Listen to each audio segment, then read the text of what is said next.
কি প্রথম এবং দ্বিতীয় স্কন্ধ হচ্ছে ভগবানের দুই চরণ,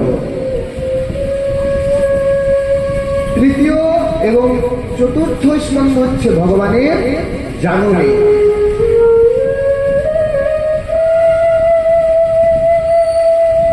পঞ্চম স্কন্ধ হচ্ছে ভগবানের নাভি পদ্ম এবং